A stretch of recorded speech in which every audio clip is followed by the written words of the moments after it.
Motherhood. 1 minute, you're mom of the year. I love you, Mommy. Then the next, not so much. From bath time to bullying, from potty training to puberty, parenting is full of challenges. But one thing is for certain, you are not alone. Welcome to Modern Mom Probs. I'm your host, author, mother, parenting expert, Tara Clark. Join me while we tackle today's modern mom problems. Welcome to another episode of Modern Mom Probs. I'm your host, Tara Clark. Today, I am joined by Kathryn Lowe, and today we're going to discuss something that might be a little cringy, but it's an important topic, the puberty talk. Kathryn Lowe is a board-certified pediatrician. She serves on the executive committee of the section on LGBT health and wellness with the American Academy of Pediatrics and is one of the authors of You-logy, a puberty guide for every body. She attended medical school at the University of Connecticut and pediatric residency at Maine Medical Center. She has practiced both inpatient and outpatient pediatrics. Dr. Lowe, welcome to the show. Thanks for having me, Tara. Dr. Lowe, may I call you Katie? Yes, that sounds great. Thank you for asking awesome. That. We'll go with Katie from now on. Perfect. All right. So, Katie, you are a board-certified pediatrician. So you've likely seen children from newborns all the way through adolescence. And that covers a lot of what I like to call modern mom problems. What do you think is one of the biggest ones facing our adolescents today? I think today one of the biggest concerns facing parents is the mental health concerns of our youth in our country. The American Academy of Pediatrics, so that's kind of the big national leader in all things pediatric. The American Academy of Pediatrics recently came out with some other organizations as well, declaring it a national emergency, the mental health concerns of youth in our country, that has reached the levels of calling it a national emergency. So I think this by far is the biggest problem that parents face right now. Let's talk about some of the things. I mean, there's so many ways that we could dive into this, right? What do you think some of the contributing factors are? Yeah, I think the mental health crisis of youth in our country has been growing and growing for years.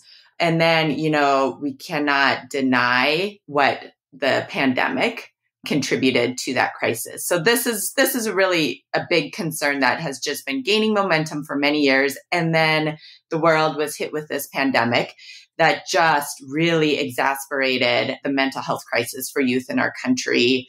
In so many ways, as we all know, youth and all of us were stuck at home for a while, lost the ability to connect with peers, lost the ability to go to school. A lot of kids in our country and throughout the world lost parents and caregivers and family members to COVID.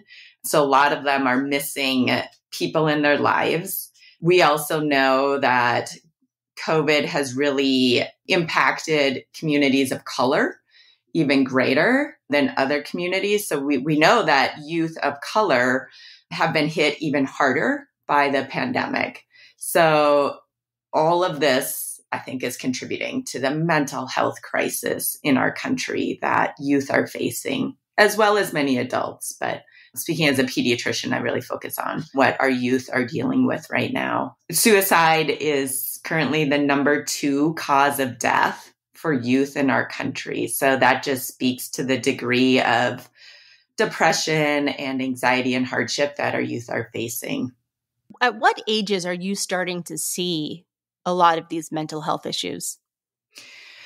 I mean, mental health issues can affect even young kids. Even kids before their school age certainly can be facing depression and anxiety and other mental health concerns. Sometimes it's harder to, as a pediatrician, and we say it's harder to diagnose it sometimes in younger kids for developmental reasons. It's hard to tease out what is developmentally appropriate and what is outside that range of being developmentally appropriate. But we do know even young kids, preschool age kids, can have mental health concerns and challenges. And as those kids get older and older, we are more and more likely to pick up on it and address it and diagnose it. Yeah. Yeah. Let's talk about social media for a minute. What sort of advice and observations do you think are particularly important around social media use, technology use in the adolescents as it plays into mental health? Yeah, and that's an interesting connection you just made as we talk about mental health and pulling social media into that. There is a lot of research about effects of social media, and some of the research shows that kids who use a lot of social media have increased risks of mental health. And there's also research that shows social media can be a really positive thing for kids. So maybe, I can just talk a little bit about the positive and negatives of it, and then that will bring up some kind of parenting advice as we as parents try to talk to our kids about social media. So again, I think it's important when we talk to kids about social media that we acknowledge there are benefits of social media. And it's important that we acknowledge that to our kids. Otherwise, if we're only harping on the negativities of it, our kids might not want to talk to us about it. And then that can lead to longer term problems. So some of the benefits of social media that we can acknowledge with our kids is that it can be a great way to get connected to peers and family members. It can be a great way to know community engagement things that are going on and to get involved in various community projects, civic engagement, all of that. Social media can be a positive way for kids who feel marginalized in any way to find support if they aren't finding that support elsewhere. So kids can find support on social media. Yeah, there are a lot of benefits to it. Okay, now there are also some risks involved. That's really important. We talk about the risks as well. Lots of people are talking about cyberbullying and bullying that happens on social media and online anywhere, which is very common. That type of bullying can be particularly harmful and dangerous because when it's coming through social media or online in any way, that means it can be coming at these kids 24/7. Like it's not restricted to the 8-hour school day or restricted in any way. So it can constantly be coming at them. It can come at the kids in any room in their house if they have screens in every room in their house. So suddenly the home isn't necessarily a safe haven, or their bedroom isn't necessarily a safe haven if those devices are in those rooms as well. So it can really come at kids a lot more commonly and easily. It can be hard to tell if somebody is bullying online or not. It can be hard for kids to read into that and figure that out. It can be more subtle sometimes. So cyberbullying is a big concern. Other concerns, when kids are on social media a lot, they're getting ads coming their way that can be harmful or promoting things that are harmful to adolescent health and development. Certainly, a lot of people are talking about when kids are on social media, they're often seeing pictures of friends or superstars that aren't realistic photos of people and portray something that isn't realistic to achieve. Yet kids are taking in those messages and feeling like they need to strive to achieve that level of beauty or that level of thinness or that level of strength in muscles, whatever it may be. So it really portrays an unrealistic sense of reality for them as well. Sexting, all of that can happen on social media when people are posting nude or semi-nude images of themselves or writing things that are sexually explicit. All of that can be involved in social media. So I think for parents, it's important to talk about the good side of it as well as the harmful side of it, so their kid can get skilled at using it for the beneficial ways if they so choose and if their parents are okay with that, and avoiding all those harmful effects. Parents, I think it's super important for parents to set limits on screens altogether, as well as social media, to set some limits, some hour limits, some type of social media limits, whatever they feel is right for their family. And it's really good if you can get your child to make those limits with you, to have that conversation together so they feel like they are weighing in on that and they are being heard and respected by their parents, and they have a little bit of a say within these safety boundaries that parents can set. I think it's important for kids to be off of all screens an hour or two before bedtime and to not have those screens in their bedroom, because we know that can leak into affecting their sleep. And when teens don't get enough sleep, their mental health worsens, their academics worsen. So we really need to protect their sleep. How much sleep should, I'm sure there's a chart there somewhere, like how much sleep should adolescents be getting? Yeah, around 9 to 11 hours is what they should be getting. What are they getting is a different question, right? We know so many teens don't get that at all, but they need 9 to 11 hours. The adolescent years are huge years for brain development, body development, and they really need 9 to 11 hours of sleep every night, weekends as well. Mm-hmm. So we as pediatricians really encourage kids to wake up at the same time every day, to not sleep in till noon on the weekends, because then they can't fall asleep as well that night and everything gets off. So we really encourage families to set a bedtime routine that is more or less consistent every day of the week and a regular wake up time that allows for that 9 to 11 hours of sleep. This podcast is brought to you by Citizens of Sound, a podcast production agency committed to developing and launching shows with gravity and depth. From conception to launch, Citizens will partner with you every step of the way, whether you're an actor, business owner, doctor, fitness coach, influencer, or simply a hobbyist. Citizens offers everything from conception to branding, editing to mixing, and publishing to management. Jump on board with Citizens of Sound and start your own podcast today. Go to citizensofsound.com and follow them on Instagram. That's great. I want 9 to 11 hours of sleep. Yeah. Right? Yeah. I'd be very happy with that. So, Okay, Katie, let's talk about the talk. I am the mother to a 9.5-year-old son. So this is a talk that we will be having sooner rather than later. And all of my other mom friends of children with similar ages, we're all wondering the same thing. How can parents bring up the topic of puberty? When is the right time to start? Yeah, I think actually the right time to start is when they're toddlers, when you're starting to talk to them, and maybe not in the way, Tara, that you're referring to, but really in a broader sense. Puberty education should start when they're toddlers, when you're talking to them, when you're changing their diapers, when you're bathing them. And that, I'm doing quote, puberty talk, entails simply using the accurate words for their body parts and teaching them the right words for their penis or their vulva, whatever it may be.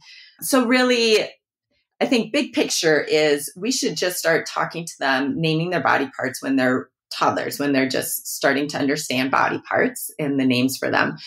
And that should just continue throughout their lives. So, you phrase this question as, when should I have the talk with my child? But truly, I think the best way to help our kids learn about puberty is to not have one big talk, but to have lots of little talks throughout their childhood when opportunities arise.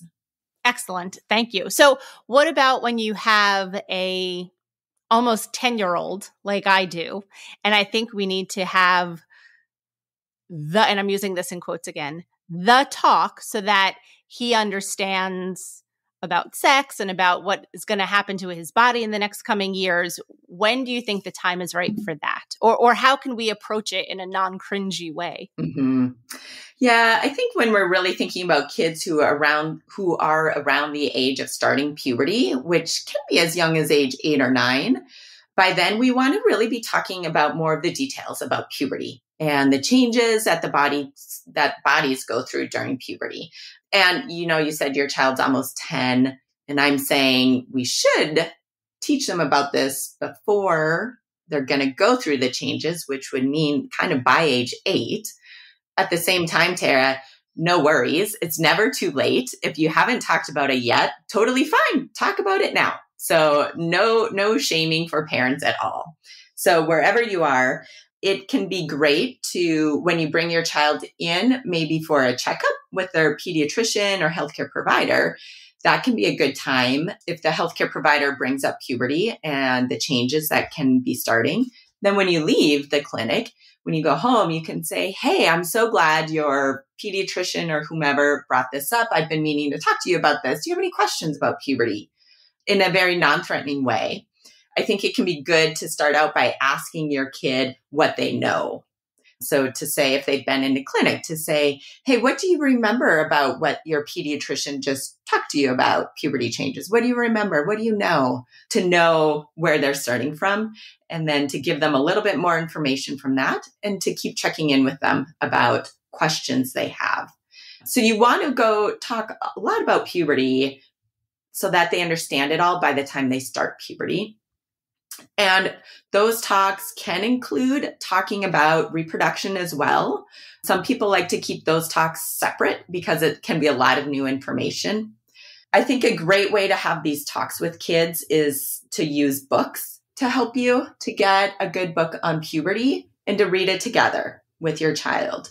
And I think that often goes best if you just read a small part of it at a time, instead of saying, we're going to sit down and read through this whole big book together right now, but to read about body odor together and then talk about that. Maybe read about the emotional changes of puberty and then talk about that. It can help to start with some of those puberty topics that aren't quite so threatening to some kids, like body odor, body hygiene, sleep, and how that's so important during puberty too. So I think getting a good book and using that as a way to talk through these topics with your kids is great. I recently published a book on puberty with the American Academy of Pediatrics with 2 other physicians. That is called You-logy, a puberty guide for every body. So it's a really inclusive book that talks about changes for all kids during puberty. And that can be a great way to just kind of go through these topics with your kid little by little. I read it and I love it. I loved the graphics. I loved how it was written for adolescents, but not in a condescending way. Or I think that it was very like adult, but like in a positive, in a respectful way, right? Like we weren't like kowtowing or pandering to them like, oh, well, here you go. And now you're going to, be an adult. Like I liked it. I think my son will enjoy it. He has not read it yet, but when we sit down together to go through it, I think he's going to appreciate it. And, I'm glad that you mentioned about the bite-sized nuggets because, I think so many times when people think about the puberty talk, they just think sex. Now I'm going to have to explain sex to my children. And that is part of it, obviously, which I haven't gotten to that part yet, but we will. But I liked what you said about sort of start with the conversations about body odor and maybe acne and, taking a shower every day and all of those things that go into it, because then you can build up to the larger things that obviously need to be discussed. And as parents, it's really intimidating. And I remember I never really got a proper conversation from my mother, but I do know that she came to me at one point. I was watching television and she came to me and she was like, just so you know, girls get periods and they wear pads. And she walked away. And I was like, okay, thanks. And at that point, like, I knew that because like, I knew that she used pads and I forgot if maybe I already had my period at that point. I can't really quite place when that very brief conversation occurred, but I can tell you that I had my period when I was 10. And I was the first one out of all of my friends that had it. And so that was very isolating and it was very scary. And I knew what it was when it happened because, again, maybe we had learned in school or maybe I was, anticipating it in some way, probably not because of my mom's conversation with me. Women get periods, they have pads. Okay, bye. And I was like, okay, thanks. Can I just watch my cartoon now? And it was so very cringy. But I remember, being so scared to talk with her about it. and to really like explore anything else. And like I said, I didn't have any friends to talk with about it because I knew that they didn't have their periods and they didn't get their periods for like another, I don't know, maybe 2 years afterwards. So I don't want children to be in that position anymore, right? And I want parents to have these really challenging conversations with their kids. I don't want a mom just to walk up to their daughter and say, "You're going to get your period, wear pads." And that's it. Like, I don't want that. I want so much more. And I think that's why it's important that we're talking about this now. And for my son, you know, it's different having a son versus having a daughter and explaining about, okay, you're going to get your period. Obviously, I don't have to say that to my son, but I do have to explain to him what a period is. And I do have to explain to him how his body works and how my body works and all of those things. And so I think it's so important that you said about having these little bite-sized conversations so that you don't have to, for lack of a better term, bite off more than you can chew all in one conversation. Yeah, I think you bring up so many important points there. Yeah, that came to mind. I think a lot of us, you know, our age, when we were young, a lot of us didn't have people, adults in our lives who talked to us about puberty. And so I feel like a lot of people our age were maybe new to this.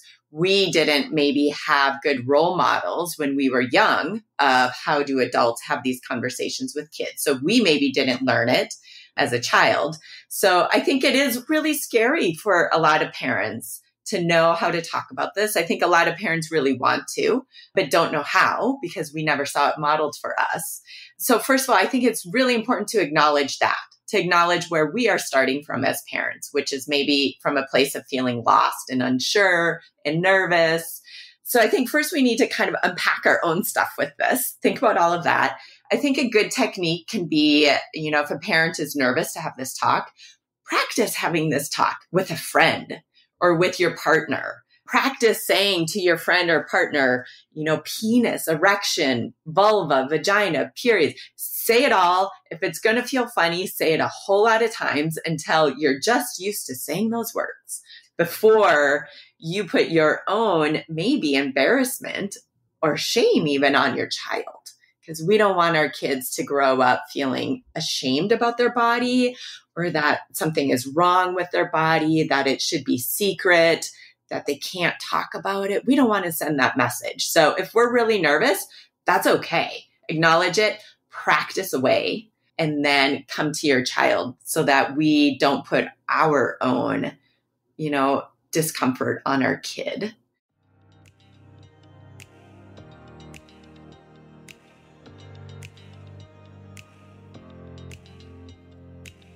This episode is brought to you by Modern Mom Style Box. Upgrade your wardrobe and enjoy unlimited styles for just $60 a month. Modern Mom Style Box is the first rental clothing subscription designed exclusively for moms and moms-to-be. Get started today with a free trial.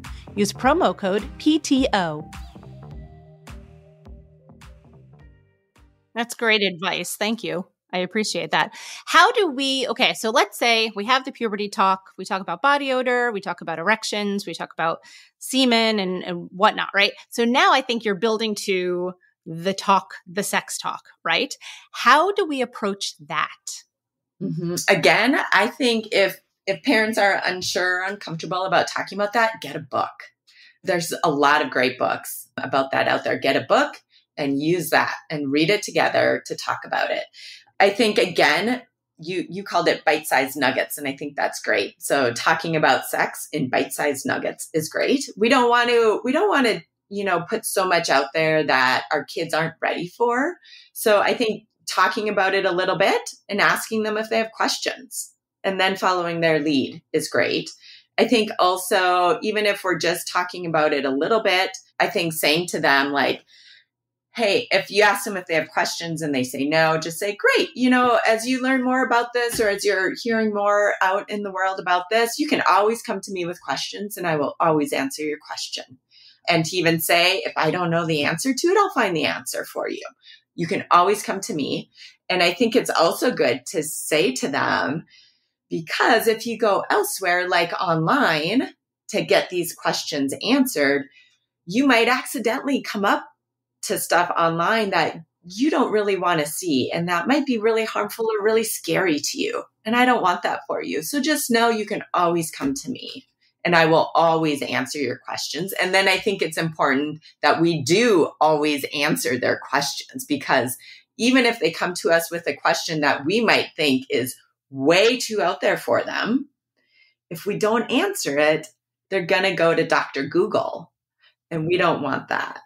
So again, bite-sized nuggets when the opportunities arise. So if you're watching movies together at home, if there's like a romantic scene or anything, that can be a great opportunity to say, hey, what do you think about that? Do you know what they're doing? Do you have questions?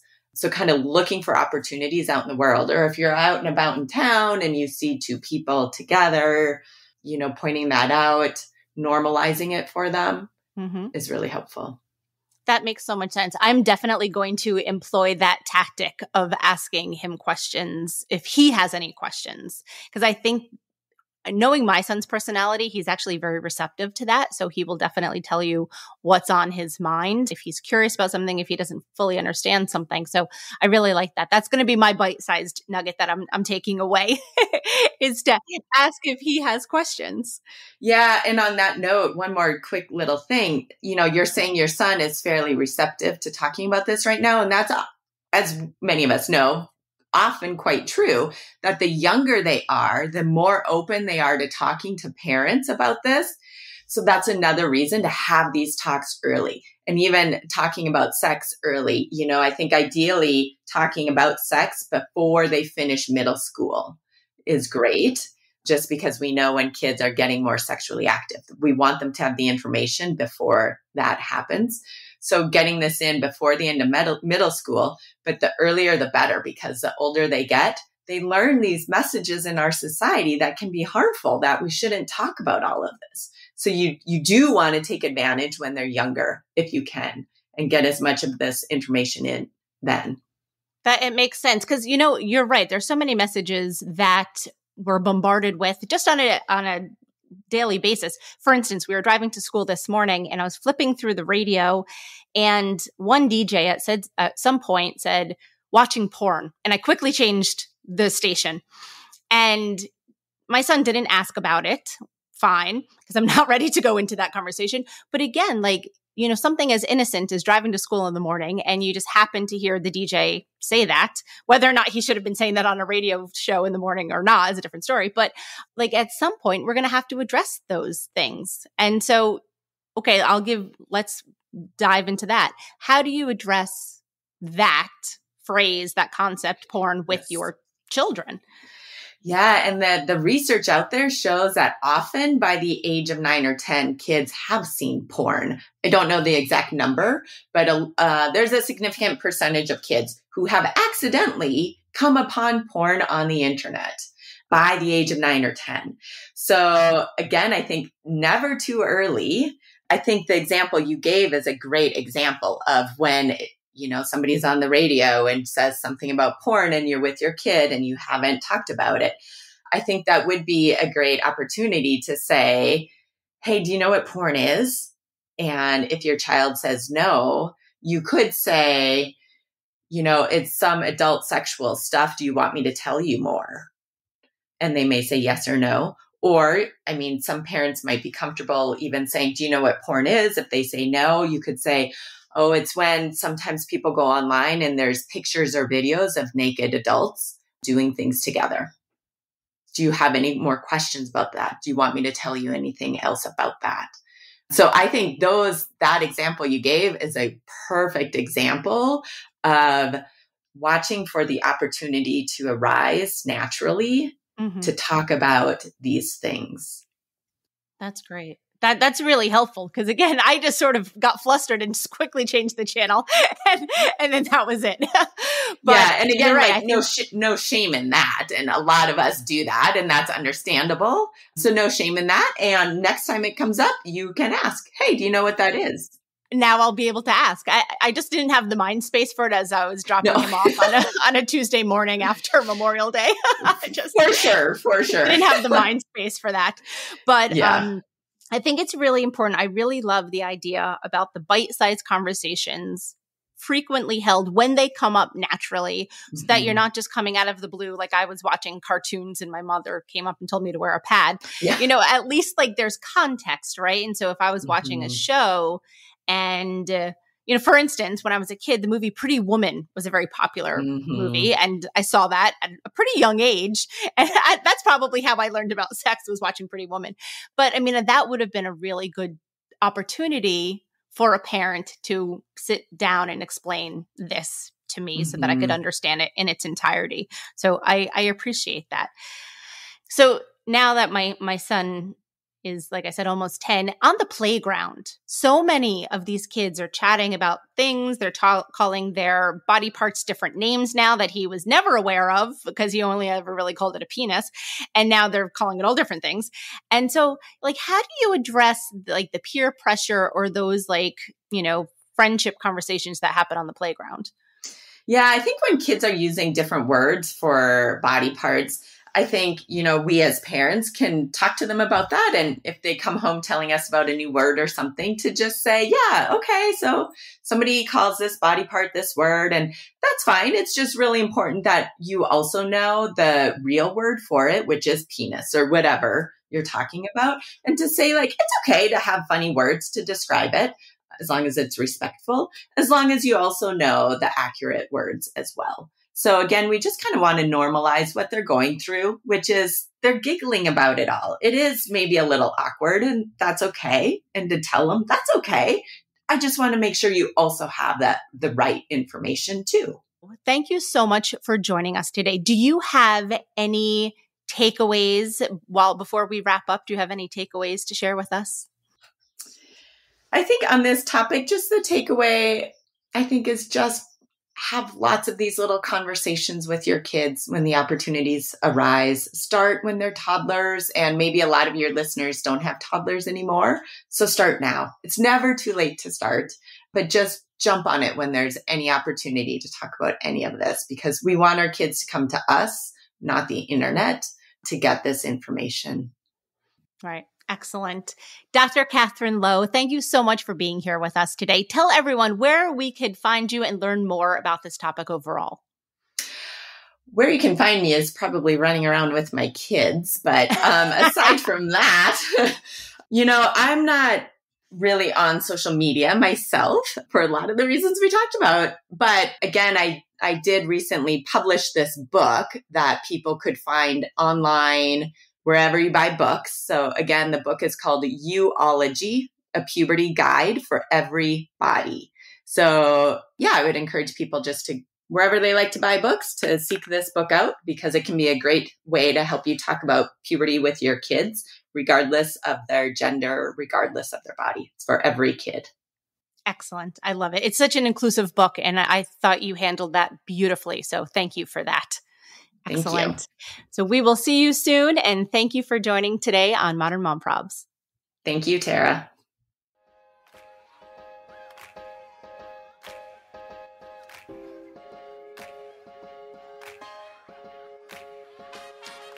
Thanks for listening to today's episode of Modern Mom Probs. I hope you enjoyed our deep dive in today's problem with me, your host, Tara Clark.